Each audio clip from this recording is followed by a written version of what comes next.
Welcome to episode 16 of the Active Bariatric Nutrition Podcast.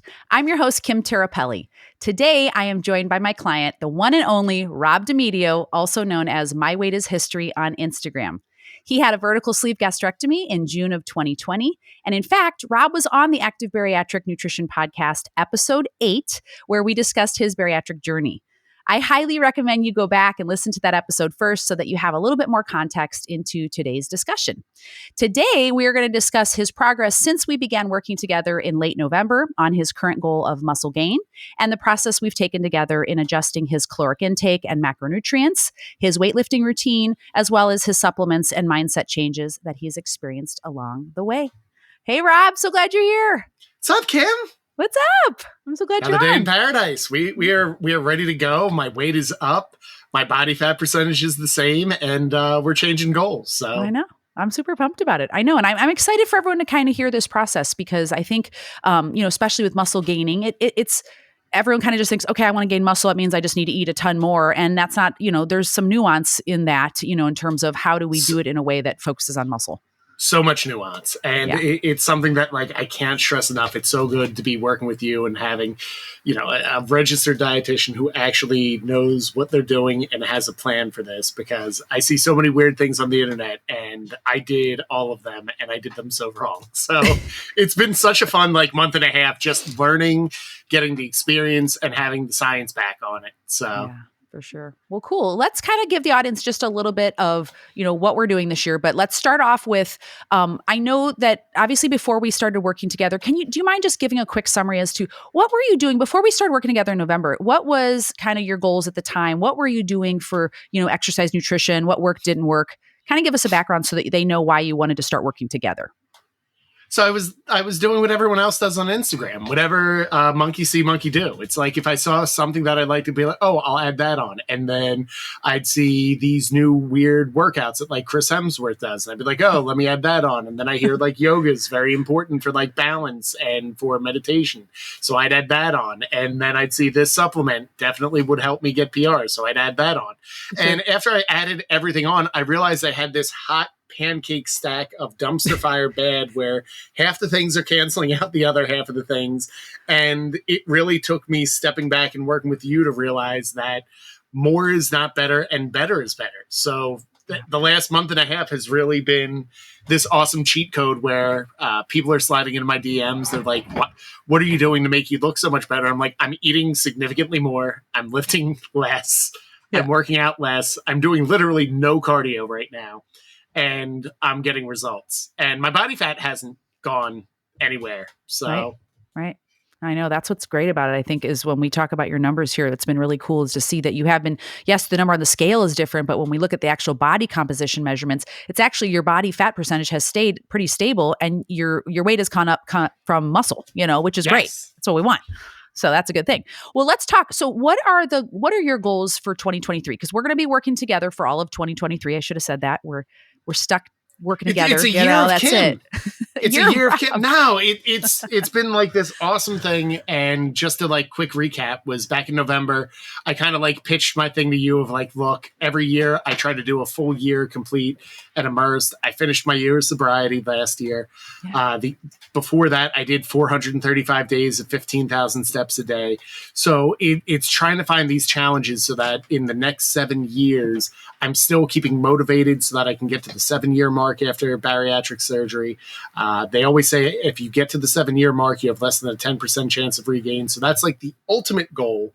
Sure. But this year I really wanted to master macros and not just copy and paste what I'm doing on the internet or what I'm seeing. Right. And I kind of pitched after hearing through your podcast, you were my spirit animal. You get me. And we just decided we were going to do a bulk. And we decided we're going to go hit 245. I'm at 238 now? Am I 238? Yeah. 238 as of today? Yeah. I'll say it again, 238. Yeah. Let me look. I think you're 235. Am I? We're looking. 236. I know we're both looking on the podcast. Yes. You were at today. 235.6. Yep. That's it. Yeah. So we're looking to gain another 10 pounds. Mm-hmm. And then I saw from a post of this really awesome message that kind of summed up what it's like to be like a middle-aged father of two, husband, teacher. Like this is not my day job, is to just eat calories in front of you and talk with you. What? It's one of those, I know, I wish, but no, it's that thing of, I heard a message of, I'm not really going to compete in bodybuilding shows. I'm not really going to compete in PR shows. I'm probably not going to compete in an Ironman, but I want to be the fittest version of myself that I can be.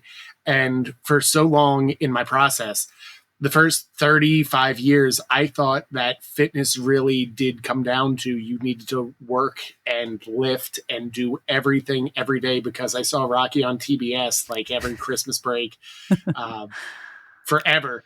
And it was one of those that I realized how important nutrition was to this deal. And that's kind of what we're going for. We're going to see what the fittest version of me is. And we're going to be competing in a distance ride. We're going to be swimming. It's going to be a fun summer of Rob. Yeah, absolutely. So right now we're in this kind of muscle bulking phase. And I know you want to start working towards this 245 is kind of what we've kept as our top, where we get to that, we're going to start turning around, and you want to get into more of this, cardio endurance, as well as some leaning out then into the summer and into the beginning of the school year, right? Correct. Perfect. And then we want to I know ultimately when we first started, you were like, and I ultimately want to find my happy macro, happy macros. Yeah. Yes, to absolutely. Get to a maintenance. Yeah. Okay.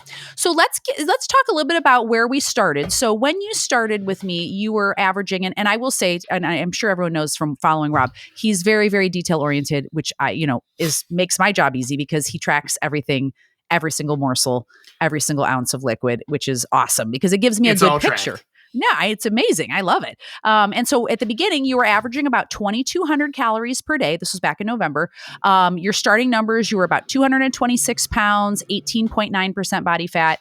And your protein, you were eating about 120 to about 215 grams of protein a day, 180 to 250 grams of carbohydrate per day. And at the time, you were just kind of just tracking to see where you were at, correct? It wasn't like you had any focus at that moment. Yeah, my only focus when we were really getting together was this idea of 1,600 calories was kind of what I put myself at maintenance. And so much in the bariatric community says you need to limit your carb intake, limit your fat intake. Right. So for me, it was just how much protein could I jack up while keeping carbs and fat down? Mm-hmm. And I was just kind of in a rut. I felt very restricted.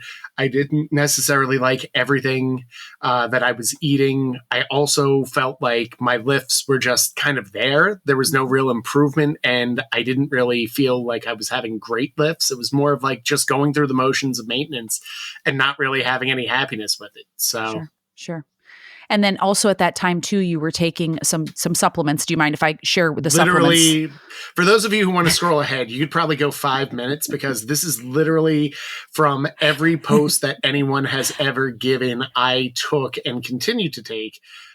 So Kim's going to do that. I'm going to be back in 5. Kim, start off the reading. No, so you were on, you were taking a gummy multivitamin, you were taking branch chains, you were on 5 grams a day of creatine, you were taking a testosterone booster and melatonin, which included vitamin B6. And the reason I'm pointing that one out because it also had other vitamins in it too. And so then you were doing like a pre-workout and a vitamin D. On top of that. Yeah. So when I listen to that, the first thing, that I do when I'm working with clients, and I think it's good to hear everyone kind of hear the process, but obviously something that I'm going to look at as a dietitian is what are we doing for our vitamin and mineral supplements? Are there some things that are overlapping? Are you taking too much of something? Do you need more of something else? And when I was listening to what you were doing, a couple of things that stood out to me was you had told me that you had just had some labs drawn. And do you want to share kind of what was seen on those labs? Yeah, so most of my labs were good, but my B6 was jacked beyond belief to the point where they asked me, like my medical team's like, what are you taking? And when I told them everything, they were like, that's not good.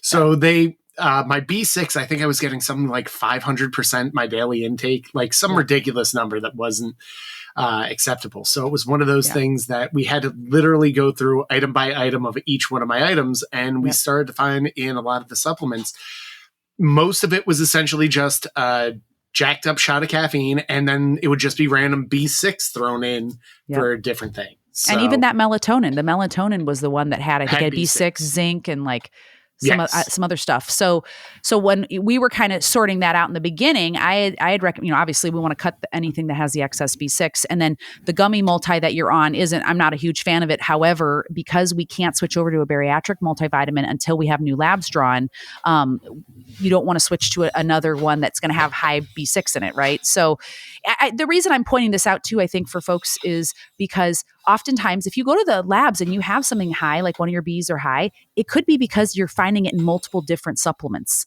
And so you want to be careful with that in terms of looking at your labels. Hey, I want to jump on this thing. Make sure it doesn't have extra of 6 other items. You know what I mean? Because it can cause your labs to grow up, and then we can have some issues. Sure. And I think that's the problem. I think a lot of people, when especially in the bariatric community, you get to the point where you get on the full diet and you decide that you want to start lifting, and it's okay. I see everyone on the internet's taking pre-workout. I should take pre-workout. Totally. Then when you sign up for the pre-workout, they send you emails for here's 15 other products that'll help you get, as lean or as mean as possible. And Kylie even talked about that for sure. When she was on her episode. And it was funny because 2 people we've never really talked before, but had almost the exact same experience of getting into this weird cyclical chain that ultimately caused less help than before to get everything. Yeah, totally. And so when we started, and you can kind of jump in on this too. We made some changes right away to your supplements. And I'll just highlight a couple, and then please kind of talk a little bit about how you felt with these. But so right away, because you were on a gummy multivitamin, which is not typically they don't generally have high levels of all the nutrients in them, and a very minimal B12. And with your goal of eventually we're going to be doing some endurance, B12 is going to be critical. And anyone that's had bariatric surgery can run low in B12 if we're not taking it properly. So we added in 1,000 micrograms per day of the B12. We eliminated the melatonin due to that high added B6 in your lab result. We eliminated the branch chains. Yeah. I know some people are like, wait, what? And I would just say that's because when we looked at your protein intake, you were doing a damn good job on your actual intake of protein, and the branch chains were just unnecessary and an added expense to things that you didn't need. And then I'll just finish with, we added in 1,500 milligrams of calcium citrate divided into 3 doses of 500 milligrams. And we changed your creatine. We increased it. We did the relative dosing strategy of 0.1 gram per kilogram. And for you, 100 kilograms would be 10 grams a day of creatine. So we added that in. So we increased it from what you were doing. Yeah, so we did all that. Yeah. And it was funny because we started to implement this. We ditched some, added others, and went through. And we had our first progress picks for January. And the first thing that so many people ask me is like, what's your supplement game? What else are you taking that gets this? And it just shows like how much of that narrative is out there and that people think that's what gets you the results. When in reality, it's really coming down to like carbs, proteins, fats in the proper balance, and just consistently applying everything we're doing together over time. Totally. And I know we always say you can't outtrain a poor diet, and no supplement is a magic silver bullet. There is not one. Certainly creatine is helpful, but I wouldn't even discuss it with clients unless they are eating properly. Like, right, if we are not eating ample calories, or at least the amount that's going to help us get some building going, and or protein, it doesn't matter how much creatine you're taking. It's not going to be ultimately, long-term beneficial if you're not eating properly first. So and it's totally expensive. Agree. Like you get on all these things and you're just blowing money, where in reality, if you took that money and put it towards meal prep or just the time and put it towards meal prep, you could get such better results. So totally. I'm loving what we're doing. Yeah. Yay.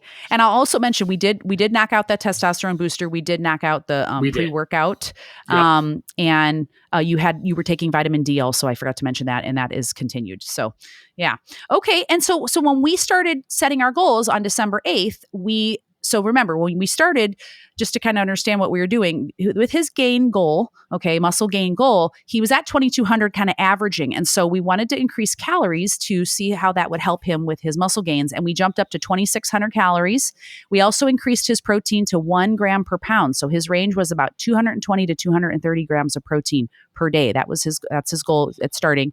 We went up on carbohydrates, 257 to 309 grams of carbs per day, 75 to 110 grams of fat per day. And then we did that 1/2 to 1 ounce for fluids per pound. So we were aiming for about 170, which was kind of in the middle of your range for ounces. So tell everybody, now that I've gone over these numbers, tell everyone, how'd you feel with these numbers when we first started, Rob? This was ridiculous. So yeah. It's one of those of like, after living almost a full year at 1,600 calories and eating almost the same thing for lunch every day, I got so tired of cod. Like, there's a time and place for it, but I had it for lunch like almost every day.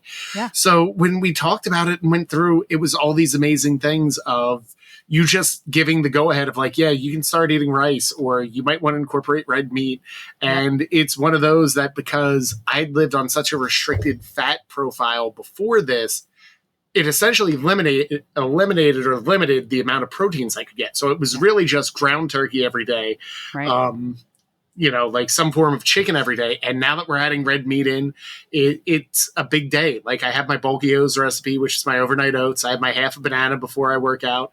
I have oatmeal after I work out. I have protein waffles and a cup of berries for like my second breakfast. I feel like a hobbit. I have 2 breakfasts, like 2 lunches, a dinner, and a nightcap. And it's kind of crazy, but it kind of goes where tracking and all this comes into place, where you have to almost be just as intentional in your bulk as you are in a cut, or when you're at a limited things of, you have to map how are you going to hit these things. Right. Because I would get to 5 o'clock in the first week of messing up everything, and I'd still have to hit like 100 grams of carbs. And it's like, oh, I'm just going to sit in my room and eat rice and cry for the next hour to try to do this. So. And I know, so, and I want to highlight too. So, Rob, you enjoy cooking, which is obviously a great thing because you enjoy it. So it's something that you like to do. You're very good at planning ahead meals and things like that for the week, and you plan it for your family and that kind of stuff. And I know that I had, provided you a meal plan that gave you an example of how to meet these macros. Yes. But I just want to kind of highlight too, and I always say this to folks, because some people are kind of, when they hear meal plan, they're like, oh my gosh. And I want to say, the meal plan is not meant to say these are the only 7 days of foods you can eat. It's meant to say this is an example. You gave me no boiled chicken on this meal plan. There was broccoli was an option, but it was not there often. Right. But I think it's important that we get to that. Totally. I'm someone, because I love to cook and I have my recipes and everything. What I really loved working with you is you really laid out a blueprint of, this is what a day could look like to fit the calories. And then I kind of was able to see, okay, I have foods that kind of fit in each one of these macro ranges and made it work for each day. So absolutely. It's one of those things that was awesome. We've been trying the recipes that you've given me. We love some. We have not gotten my youngest daughter, Stella, to like anything. Stella is still, I know. Stella! I want to yell Stella. Like the movie. Yeah, we all yell Stella in this house, but you have to watch. If you do it 3 times, like brimstone comes and she'll be right behind me. But no, it's something that's important, especially like if you're a bariatric patient, you've got a family. It's important to make meals that you can put on your plate, but also that you can put on your family's plate. So a lot of the recipes that we worked with were ones that we put out and tried, and some have become staples. Others, are ones that I really love, but we find those combinations and work everything. And it's just kind of helped, because if my family likes it, then it means that it's good enough for everyone else. For sure. And you were mentioning kind of your pattern. Do you mind talking about because I think it's important to mention. Do you want to do a walkthrough? Well, because what I think it's important is people think, oh, I have to eat all these calories. Like, no, you're not going to be able to eat 3 meals. Like the volume to reach this amount of calories is too large because you've had bariatric surgery. So I think it's important to kind of highlight, like, you have to eat a little bit more frequently than maybe someone that's not in a bulking phase, because you are trying to hit a little bit higher calories and protein, carbohydrates, etc.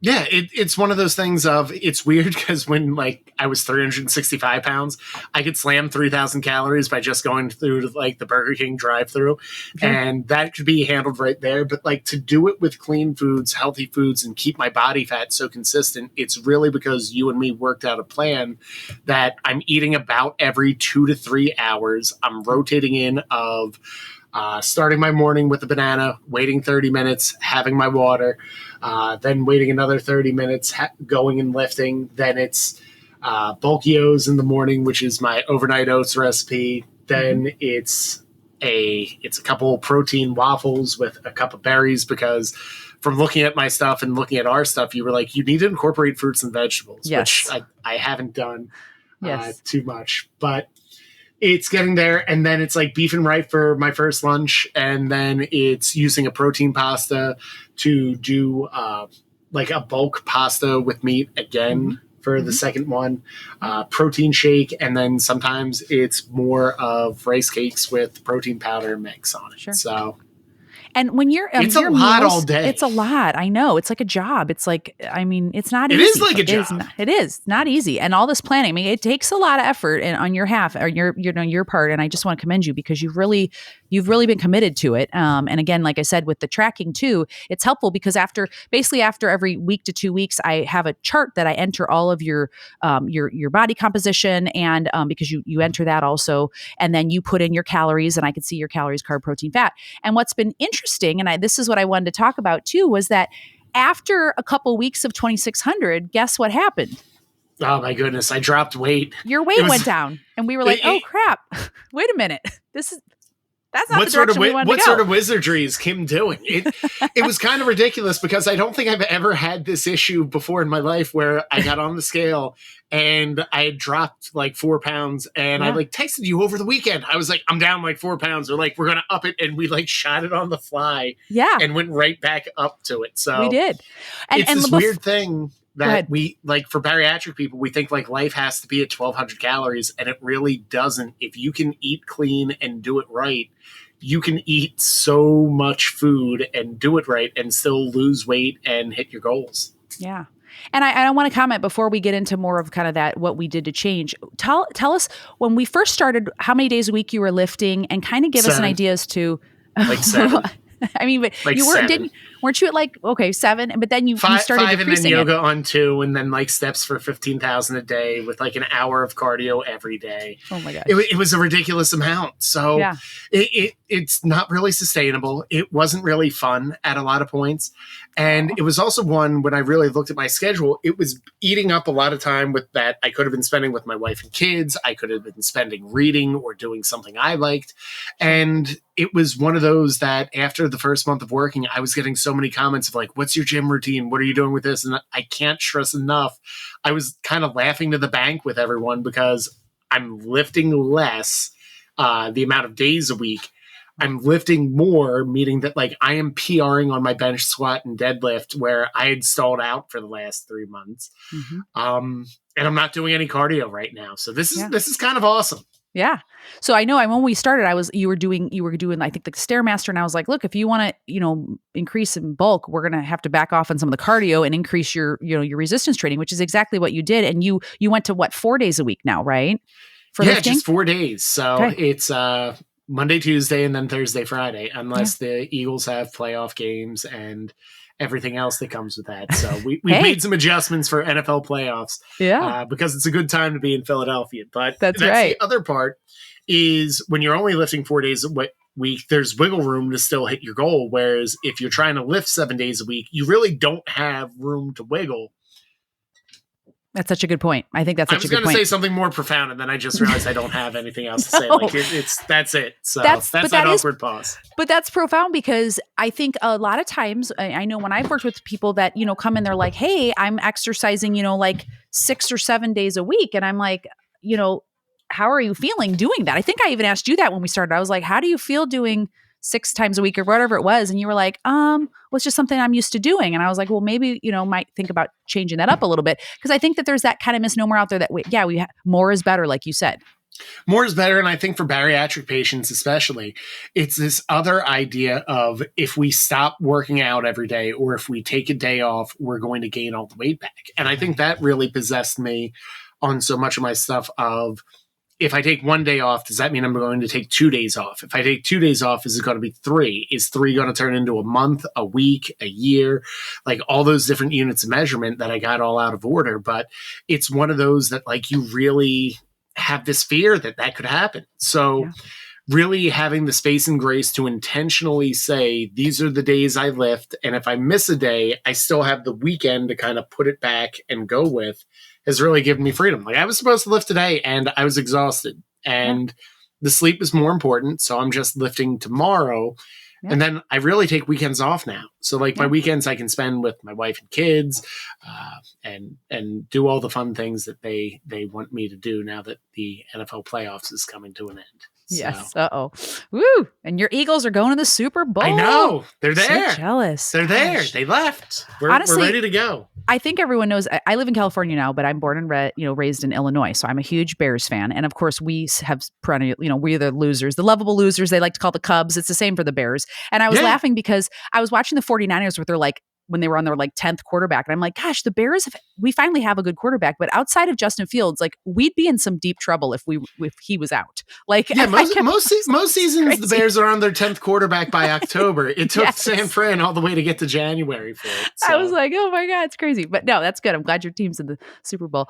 We couldn't be any more polar opposites right now. We're going to be either the first or the 31st or 32nd team in the draft. We are literally the number one draft pick because the Bears stink. But anyways. Yeah. Okay. So tell me a little bit about your mindset through these changes initially. Do you mind kind of sharing what have you felt like when you've seen numbers go up or when I'm going to talk about here when we bumped up calories again, but can you give everyone what have you been thinking? How have you been feeling when oh my gosh, I'm not doing cardio anymore. I'm increasing calories. Shirtless. Yeah. Scared tell us shirtless. About it. It's scary. I mean, as a bariatric patient, we work so hard to get the weight off, to keep the weight off, to make sure that we're successful. And it's like every other day we either see an Instagram account that kind of ghosts or another Instagram account that posts that they're struggling with regain. So I think for a lot of us, and for me especially, I really had trouble letting go of things. I think originally when you said go down to, when we were talking of lifting 4 days a week, I was still getting 5 or 6 on the side and just not telling you. What? And, yeah. But and for the same reason, it would be one that having a body fat scale really did help, because even as I'm seeing the numbers now at 235, I haven't been 235 in over a year, and my pants are fitting tight in weird spots, but my waist is still really good.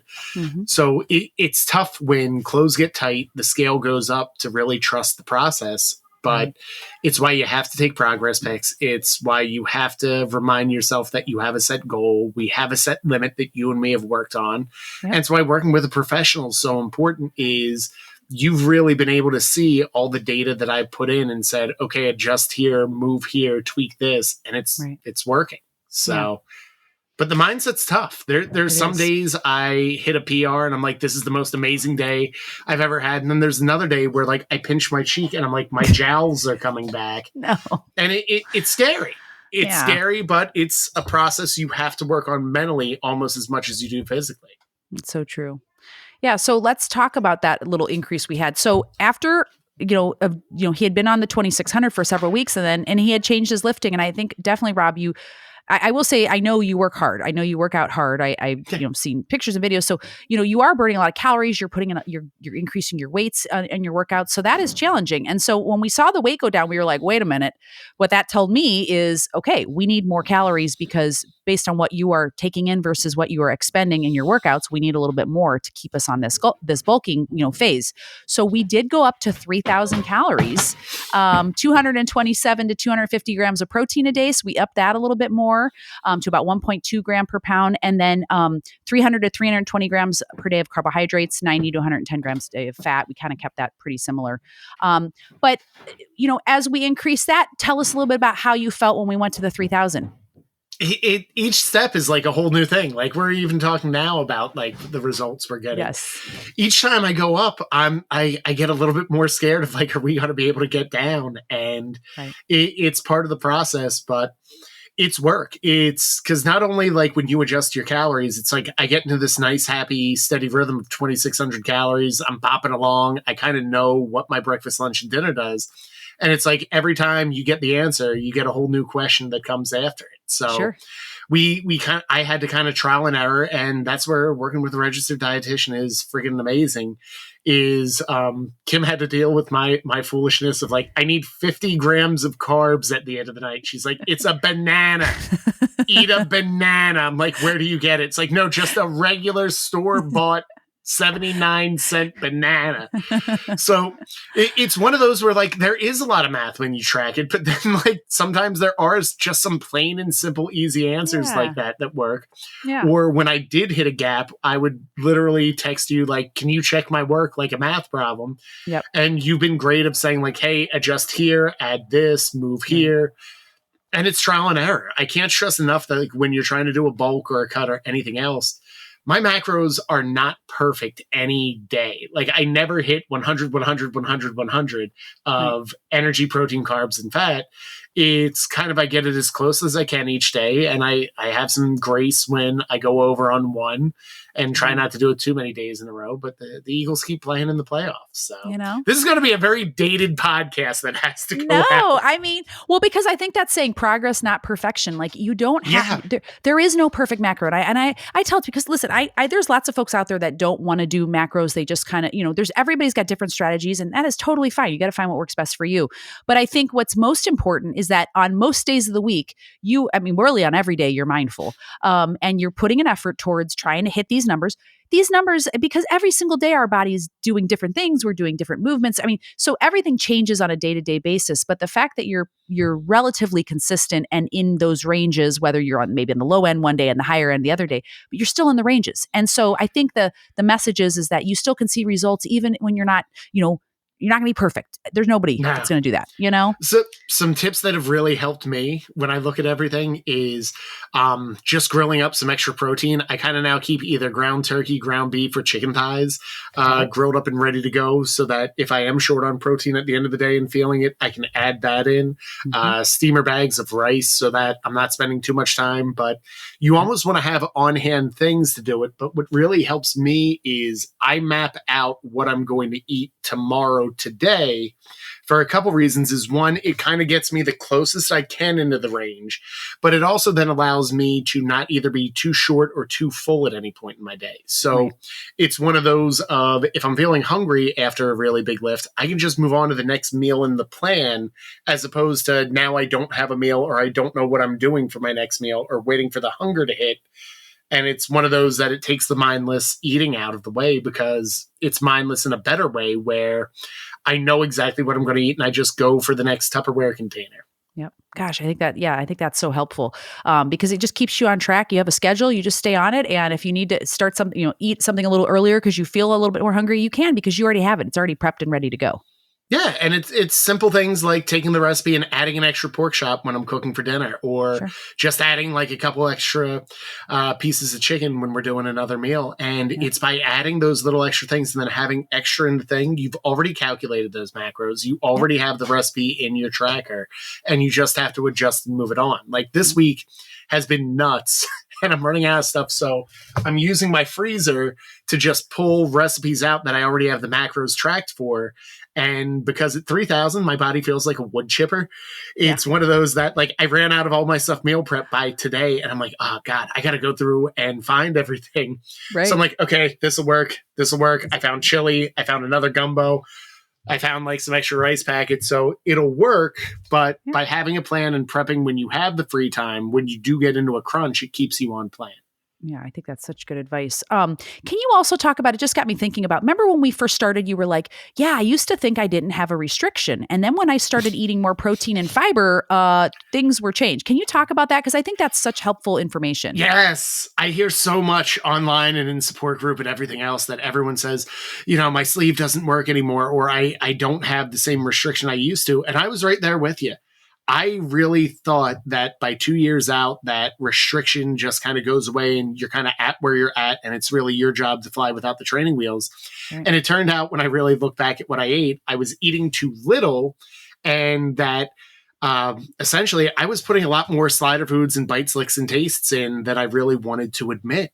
Yeah. And one of the nice things of doing a bulk is you will become painfully aware of how much your body can take.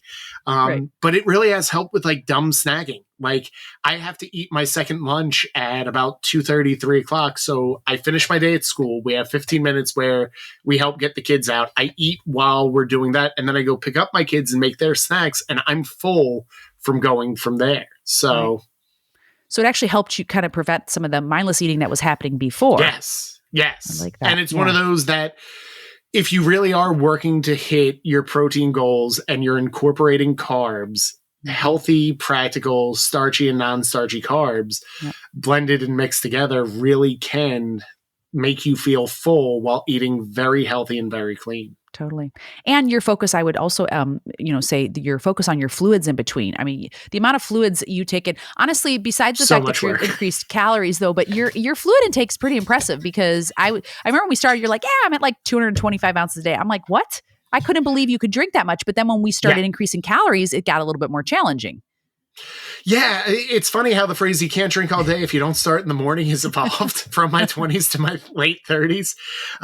It really is one of those of you have to be conscious. So I really try to stack my day of I have my banana, I wait my 30 minutes, I have my first thing of water while I'm working out, I come back, I have my bulkios, then it's water, food, and I'm giving 30 minutes on each end of the product to get there, just so that I can eat a regular dinner and then have my nightcap of more water. Yes. So much water. Which I think, and I know I mentioned this earlier last week on my other podcast on muscle building, but oftentimes we forget the importance of fluids because when we're doing a muscle gain or bulking phase, we're focused on the calories and the food and what are we eating. But the fluid is important too, because especially for someone like you who's exercising hard and high intensity, you're sweating. And so we still can't forget those fluids to, make sure we're rehydrating. Helps of course with bowel movements. It keeps our muscles from, preventing injury because we're keeping them hydrated. So plays such an important role, but it makes it more challenging for sure because you have to separate your food and drink. And this is the part that Kim loves best in the podcast is where we'll talk about bowel movements and the importance of you really need to hit your water goal if you're getting over 200 grams of protein. Yes. And we'll just leave it there. We're going to leave it there. I will tell you that the one thing I've learned from doing a bulk, if you hit over 200 grams of protein and you don't hit your water goal, it's not fun for anyone in your household, workplace, or the gym restroom. Or the gym restroom. That $10 I use on Planet Fitness, they must be so ready to revoke my membership. You guys, okay. Fun fact about me, any kind of discussion on farts and poops, I have a hard time maintaining my composure. So but it's so true. It is true. And I'm glad that you pointed that out because yes, with a high protein diet paired with your multivitamin that contains iron and even calcium, all things that contribute to a perfect storm of constipation. So fluid, when we increase fiber, you have to incorporate fluids. Just by increasing fiber, if you don't incorporate fluids, it actually can make you even have more constipation for a short term. So do the fluids, certainly. So that's a good thing. And it keeps you full. Fiber just keeps you full. Exactly. It's a very nice thing. It's always fun too when we do our little check-ins and everything. You're like, oh, by the way, you need to incorporate another vegetable because I would do broccoli because I had the steamer bags and she's like, anything else that you like. So I added carrots for the last 2 weeks. I was like, yes, variety. Woo. A second vegetable has entered the chat. This is good. So I want to just kind of close out today. I want to give kind of a summary. So today we were at, you were at, it was the 235.6. You're about 18% body fat, which is exactly what we started at. And your calories actually in the last 14 days are even a little bit higher than the 3,000. And I think that's just from, you had a few days of higher intake, which kind of drug that up. There were some social events that happened over the weekends and that happened. It happens. And that's okay. And again, same message that we were saying before. There is no perfect day macros. Some days we're going to be high. Some days we might be a little low. If we look at the average over the last 14 days, you're doing a really nice job though of staying, around those goals. And that's what I want to commend you with. I think we're on a good pace right now. And basically, just so you guys all know, before we started recording, Rob and I were talking earlier today about, how did his numbers look? And I was saying, well, we may have to increase a little bit more if we see a slowing down, because remember, as you gain weight, guess what? As you gain muscle, you do need to fuel that muscle, right? So calories may need to increase. We'll have to just kind of see. And so how we adjust this, you guys, is we're looking at trends. We're looking at, body composition trends. We're looking at his weight, how he's feeling, each of the macros, and we make adjustments as we go. And nothing is set in stone. I always say that to Rob, nothing's set in stone. We can make changes. And I think it's important too that a honest tracker is better than a perfect tracker. So when I have an adult beverage, it goes on there. If I have a donut, it goes on there. The other day I had a coffee roll the size of a manhole cover, and that went on there. So that's okay. and it happens, and you're working out and you're doing great. No, and overall you're doing so great. Is there anything you want to share kind of in closing, Rob, like any little things that you've learned these last, month and a half, or anything that you want to share about this process so far? Trust the process, work with a registered dietitian, get someone who knows what they're doing. It's just so important that as you get further out from bariatric surgery, if you want to find goals and you want to find life after 1,200 calories, work with people who understand it, listen to you, and trust you. I can't stress, and this is the beaming part of like, Kim, you're like family. I feel like we have the rapport, and I can't stress enough that when I have bad days, I tell you it's bad days. When I'm having stress days, I tell you it's stress days. And when I'm stressed eating, we're having stressed eating. And one of the benefits I saw is like, I go back to one of our coaching calls where you outright asked what happened on this date. And I was able to go back through my calendar and my tracker and realize that this was a tough event that happened with both. And, we made a plan. So thank you for being amazing. No, it's my pleasure. Like I said, this is my dream. This is my dream job. I love doing this, and love people working with people like you makes this job easy and certainly enjoyable. So I want to just commend you, and I'm excited. So guys, so how we're moving forward. We're going to keep going. Remember, Rob said he'd like to try to keep increasing until we get to about 245 is where we kind of want to go. Okay, that's our cap. That's where Rob feels most comfortable, and then we're going to make a U-turn and we might start leaning out here and adding in more cardio. Is that right, Rob? 10 more pounds. Let's go. Okay, let's do this. Okay, cool. So, Rob, can you tell everybody where can they find you if they have questions? I know everyone pretty much knows you, I'm sure, but please share with everyone. There might be people where they can find you. My weight is history on Instagram. That's really the only place you can find me, unless you live in South Jersey. But that's kind of where we're at. And please just reach out. I want to help however I can, and just love everything you're doing for the community. So thanks. Yeah, thank you. And I love on the Monday night. Can you talk about what you do on Monday nights? Yeah, Men's Support Monday and Maintenance Monday. So every other Monday we have a man in the community sharing what it's like to be a man on this process. And then the other Mondays, we have Maintenance Monday, where we celebrate the men and women who are living and thriving in maintenance by finding either activities that they love, habits that they've created, or things that have kept them successful after the honeymoon is over. So that's every Monday, 8:00 Eastern Standard Time, until I get tired. So that's Instagram. What we're going to do. Yeah. I love it. Oh, thank you. And thank you for everything that you're doing. I love everything that you post, and I think it's so helpful. And I know this, my husband loves watching your stuff too. He's always like, "Oh, Rob, I just saw his picture. He looks so great. He's doing so good. He's doing all these great things." So anyways, keep it up. Thank you. Appreciate it's the true testament. We get a bromance out of this thing. So true. Love it. Thanks, Kim. Yeah. All right, everybody. Well, you can watch this episode if you'd like on the YouTube channel, my YouTube channel, Active Bariatric Nutrition. You can subscribe to the channel. You'll be alerted certainly when we upload a new video. And in addition, if you wouldn't mind sharing this podcast, giving it a rating and a review, that really helps to get it out in front of as many people as possible. Because again, we're trying to just share people's stories, people's experiences, real science-backed information as to how to adjust your nutrition to meet your fitness goals after bariatric surgery. So I would so greatly appreciate it if you don't mind giving the podcast a rating and review. That's so helpful to getting it out in front of more folks, or feel like you want to share it with somebody. That'd be great. You can follow me on Instagram at Active Bariatric, as well as on my Facebook and TikTok channels.